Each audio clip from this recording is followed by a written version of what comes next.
ഇന്ന് പരിചയപ്പെടുന്നത് മലബാർ ട്രോഗൺ അഥവാ തീക്കാക്ക. ഞാൻ doctor C Mohanan, emeritus scientist. Biodiversity കേരളയുടെ 99ാമത് വീഡിയോയിലേക്ക് സ്വാഗതം.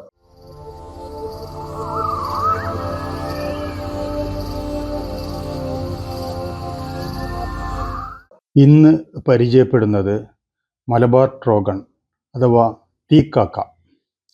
കേരളത്തിലെ സ്ഥിരവാസിയായ തീക്കാക്ക അസാധാരണ വർണ്ണശോഭയുള്ള ഒരു കാട്ടുപക്ഷിയാണ്. ഹെർപാക്ടസ് ഫാസിയേറ്റസ് എന്നതാണ് ശാസ്ത്രീയ നാമം. ഇന്ത്യയിലും ശ്രീലങ്കയിലുമാണ് തീക്കാക്കയുടെ ആവാസ കേന്ദ്രങ്ങൾ. ഹെർപാക്ടസ് ഫാസിയേറ്റസ് മലബാറിക്കസ് എന്ന ഉപജാതിയാണ് കേരളത്തിലുള്ളത്. പശ്ചിമഘട്ട നിരകളിലെ നിത്യഹരിത വനങ്ങളിലും അർദ്ധനിത്യഹരിത വനങ്ങളിലും ചോലക്കാടുകളിലും പൂർവഘട്ടത്തിലെ ചിലയിടങ്ങളിലും ഗുജറാത്ത്, ബീഹാർ എന്നിവിടങ്ങളിലുമാണ് തീക്കാക്കയുടെ പ്രധാന ആവാസ കേന്ദ്രങ്ങൾ.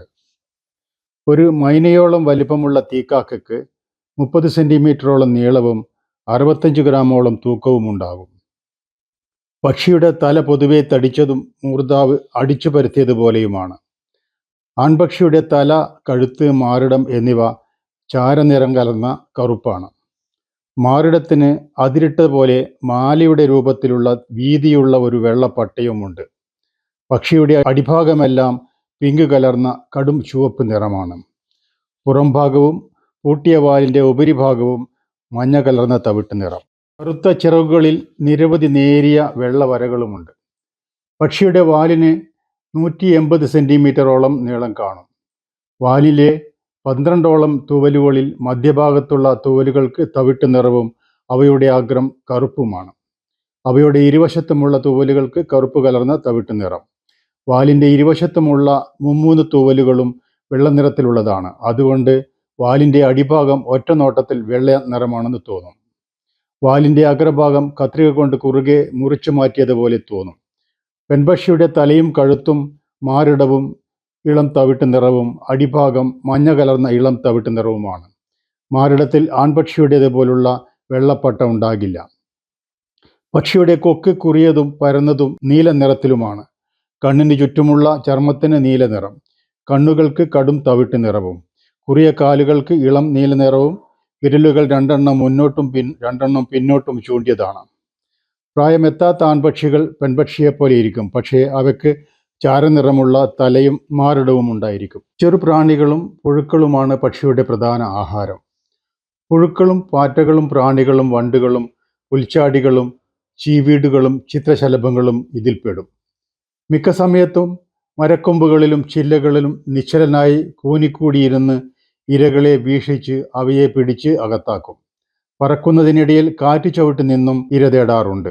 ശിഖരങ്ങൾക്കിടയിൽ തലകുത്തനെ നിന്നും നീങ്ങിയും നിരങ്ങിയും ഇര തേടാറുണ്ട്. ഇര തേടുന്ന ഇടങ്ങളിൽ മനുഷ്യരുടെ സാമീപ്യം അറിഞ്ഞാൽ പക്ഷി പെട്ടെന്ന് പുറംതിരിഞ്ഞിരുന്ന് ചില്ലകൾക്കും കൊമ്പുകൾക്കുമിടയിൽ ഏറെക്കുറെ അദൃശ്യനായിത്തീരും.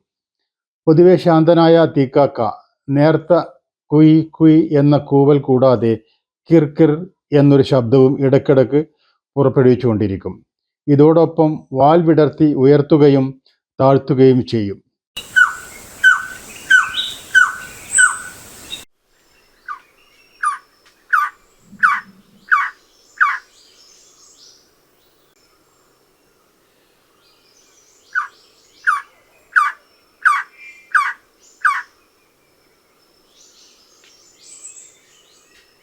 ഫെബ്രുവരി മുതൽ ജൂൺ മാസം വരെയാണ് തീക്കാക്കയുടെ പ്രജനനകാലം. കാട്ടിനുള്ളിലെ ഉണങ്ങി ദ്രവിച്ചുകൊണ്ടിരിക്കുന്ന 5 മീറ്ററിലധികം ഉയരമുള്ള മരക്കുറ്റിയിലെ സ്വാഭാവിക പൊത്തുകളിലോ ഇണപ്പക്ഷികൾ ചേർന്ന് മരംകൊത്തികളെ പോലെ തുരന്നുണ്ടാക്കുന്ന പൊത്തുകളിലോ ആണ് കൂടുവെക്കുന്നത്. പൊത്ത് തുരന്നുണ്ടാക്കാൻ ഏകദേശം 1 മാസത്തോളം എടുക്കും. മരപ്പൊടികൾ വിരച്ചിട്ട കൂട്ടിൽ 2 മുതൽ 4 വരെ മുട്ടകളിടും. മുട്ടകൾക്ക് മങ്ങിയ വെള്ള നിറമാണ്. ഇണപക്ഷികൾ 20 ദിവസത്തോളം മാറി മാറി അടയിരിക്കും. മുട്ട വിരിഞ്ഞു വരുന്ന കുഞ്ഞുങ്ങളെ 5-6 മാസത്തോളം ഇണപക്ഷികൾ തീറ്റിപ്പോറ്റും. IUCN ഗ്ലോബൽ റെഡ് ലിസ്റ്റിൽ ലീസ്റ്റ് കൺസേൺ വിഭാഗത്തിലാണ് പക്ഷിയെ ഉൾപ്പെടുത്തിയിരിക്കുന്നത്. ഇന്ന് പരിചയപ്പെട്ട മലബാർ ട്രോഗൺ അഥവാ തീക്കാക്ക എന്ന പക്ഷിയെ ഇനി കണ്ടാൽ നിങ്ങൾക്ക് തിരിച്ചറിയാൻ സാധിക്കുമെന്ന് കരുതുന്നു. ഇതുപോലെ നമുക്ക് ചുറ്റും സ്വദേശികളും വിദേശികളും ആയ നിരവധി പക്ഷികളെ കാണാവുന്നതാണ്. അവയെക്കുറിച്ച് കൂടുതൽ അറിയാൻ ഈ ചാനൽ സബ്സ്ക്രൈബ് ചെയ്യൂ. നന്ദി, നമസ്കാരം.